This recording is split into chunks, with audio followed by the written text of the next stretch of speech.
Oke, assalamualaikum warahmatullahi wabarakatuh.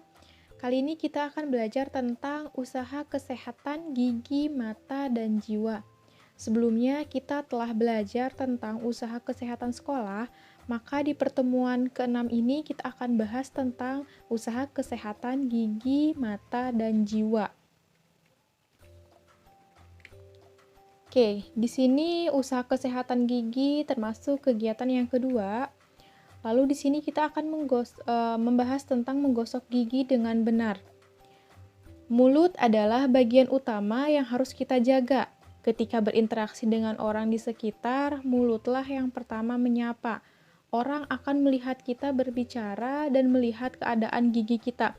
Apabila gigi bagus, putih, dan bersih, serta mengeluarkan aroma yang segar, tentu saja akan membuat seseorang merasa lebih percaya diri serta nyaman. Ketidaktahuan dalam melakukannya menyebabkan kerusakan gigi dan gusi di dalam mulut. Ini sangat berbahaya sekali apabila terus dibiarkan. Adapun di sini ada waktu-waktu sebaiknya kita menggosok gigi. Alasan penting melakukan sikat gigi sebelum tidur adalah agar sisa-sisa makanan yang menempel pada gigi dapat dibersihkan semua sehingga tidak terjadi plek dan karang gigi. Selain itu, ketika tidur dalam keadaan mulut bersih dan menjaga kesehatan gigi dan gusi dari serangan berbagai jenis penyakit seperti sakit gigi atau gigi berlubang, bau mulut, kanker gigi, dan lain sebagainya. Gigi kotor pada malam hari lebih rentan terserang penyakit dan tidak ada antiseptik yang bekerja membunuh bakteri, sehingga bakteri mudah berkembang dalam jumlah yang besar. Oke, di sini selanjutnya ada pemeliharaan alat dan bahan saat menyikat gigi. Ada 3 poin. Yang pertama ada sikat gigi, yang kedua pasta gigi, dan yang ketiga obat kumur. Adapun sikat gigi yang baik adalah bagian sikat yang lembut dan ujungnya tidak rata. Untuk pasta giginya sendiri yang baik adalah yang mengandung fluorida.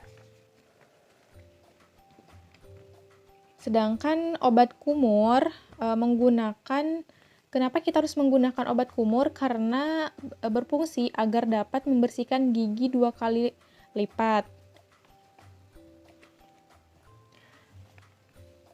Nah, di sini ada langkah kerja menggosok gigi. Di sini ada 10 langkah. Step pertama itu kita penggunaan pasta. Yang kedua, meratakan pasta. Yang ketiga, gerakan menggosok. Nah, di sini kita bisa lihat ada gambar gerakan menggosok gigi. Kita harus bersih menggosok gigi karena agar sisa-sisa makanan itu bisa keluar dari sarang-sarang gigi kita atau dari mulut kita. Nah, untuk step keempat, di sini kita harus setelah menggosok gigi secara keseluruhan, bagian kanan, bagian depan, dan bagian kiri. Selanjutnya adalah bagian atas gigi atau permukaan gigi dan bagian belakang gigi. Nah, bisa kita lihat di sini ada gambarnya. Yang pertama di bagian depan, lalu sebelah kanan, lalu kita bagian dalamnya, dan yang terakhir itu adalah bagian belakang gigi. Lalu langkah selanjutnya yaitu gosok dengan memutar. Setelah selesai menggosok bagian keseluruhan gigi, selanjutnya adalah membilas. Gosokan dengan gerakan memutar-mutar bisa diterapkan di seluruh permukaan gigi. Step yang kelima itu kita gosokkan langit-langit dan lidah. Gosokkan langit-langit mulut dan bersih secara menyeluruh. Lalu terakhir, jangan lupa menggosok lidah pada bagian permukaan lidah. Karena biasanya di lidah banyak sisa-sisa makanan yang menempel. Lalu step yang ketujuh yaitu kita bersihkan semua busa. Setelah selesai menggosok bagian gigi, lidah, dan mulut, lalu buang semua busa dengan meludahkannya. Ambil air untuk berkumur. Bersihkan semua busa yang ada di mulut dengan berkumur beberapa kali. Oke, step selanjutnya yaitu gunakan benang gigi. Ketika ingin mendapatkan gigi yang bersih maksimal, sebaiknya menggunakan benang gigi agar dapat mencegah terbentuknya plek pada sela-sela gigi.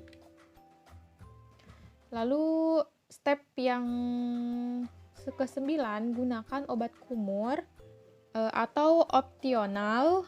Tidak ada keharusannya untuk menggunakan obat kumur, akan tetapi apabila ingin menggunakannya akan lebih baik. Nah, untuk selanjutnya, step yang terakhir ini kita gunakan cermin. Kenapa kita harus menggunakan cermin? Karena agar mempermudah melihat bagian-bagian gigi sehingga bisa memperhatikan yang digosok dan akan memudahkan menumpukan plek yang melekat pada gigi sehingga bisa membersihkan lebih maksimal. Selanjutnya di sini kita balik ke kegiatan mata atau kegiatan UKM untuk melakukan pemeriksaan mata dalam usaha kesehatan mata. Nah, di sini ada pengertian mata terlebih dahulu. Jadi mata ini adalah panca indera manusia yang sangat penting yang berfungsi sebagai alat penglihatan sebab mata merupakan pintu gerbang utama komunikasi dengan dunia luar. Mata yang berhubungan langsung dengan dunia luar bekerja untuk mengawasi apa yang ada di sekeliling kita, serta otak mengelola apa yang kita lihat dan kemudian memberikan instruksi pada tubuh kita untuk berbuat sesuatu. Pemeriksaan mata dilakukan 6 bulan sekali dan setiap saat bila mana diperlukan. Kenapa? Karena untuk mengetahui baik tidaknya fungsi penglihatan dan menentukan sikap bila dijumpai fungsi penglihatan yang tidak normal. Nah, untuk pemeriksaan mata kita bisa menggunakan Snellen. Adapun langkah-langkahnya atau cara memeriksa virus ketajaman pemeliharaan menggunakan kartu Snellen. Untuk melakukan pemeriksaan penglihatan, kita memerlukan alat-alat sebagai berikut, yaitu ada kartu Snellen, ada huruf E, gambar, abjad, atau nomor. Yang kedua itu kita bisa menggunakan buku catatan, yang ketiga penutup mata, lalu yang keempat kayu penunjuk. Nah, adapun langkah kerjanya, yang pertama itu kita harus menjelaskan maksud dan tujuan pemeriksaannya kepada klien kita. Yang kedua, kita harus gantungkan kartu Snellen sejajar atau sama tinggi dengan pandangan mata. Lalu langkah yang ketiga itu kita ukur jarak lurus ke depan sejauh 6 meter atau 20 kaki antara kartu Snellen dengan klien atau yang akan kita periksa. Lalu pemeriksaan dilakukan di tempat dengan penerangan cukup dan tidak menyilaukan.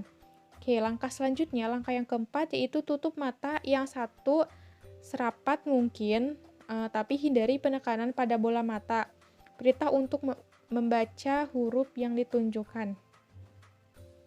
Lalu yang kelima, kita tuliskan ukuran tajam penglihatan tersebut sesuai yang dibaca. Misalnya 6/6, 6/7, 5, 6/10, dan sebagainya. Lalu langkah yang keenam, kita ulangi pemeriksaan serupa pada mata yang lain. Tajam penglihatan mata kanan harus ditulis terlebih dahulu pada kartu kesehatan. Langkah yang terakhir, bila tajam penglihatannya kurang dari 20 atau 40 kaki atau 6/10 pada satu mata yang keduanya, ulangi pemeriksaan tersebut menggunakan penutup lubang kecil.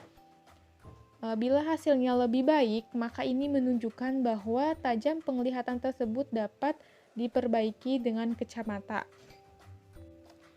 Nah, adapun di sini ada pemeriksaan buta warna menggunakan tes Ishihar. Jadi pemeriksaan penglihatan mata, pemeriksaan penglihatan warna atau yang sering disebut pemeriksaan buta warna dapat dilakukan menggunakan kartu tes Ishihar. Jadi kartu tes Ishihar itu adalah kartu-kartu yang memiliki berbagai perpaduan warna sehingga membentuk angka-angka tertentu atau garis melingkar. Untuk langkah kerjanya sendiri, yang pertama kita perlihatkan gambar dalam tes Ishihar. Yang kedua, perintahkan klien atau seseorang yang akan kita periksa untuk menyebutkan warna yang ada dalam tes istihar tersebut. Selanjutnya, jika gambar tersebut membentuk angka, perintahkan klien atau orang yang akan tes warna atau tes istihar untuk menyebutkan angka yang dimaksud. Lalu, selangkah selanjutnya, lakukan sampai seluruh gambar terbaca dengan baik. Langkah yang terakhir, bila seseorang yang telah melakukan tes tersebut tidak dapat menyebutkan angka atau warna tertentu, maka seorang tersebut buta warna.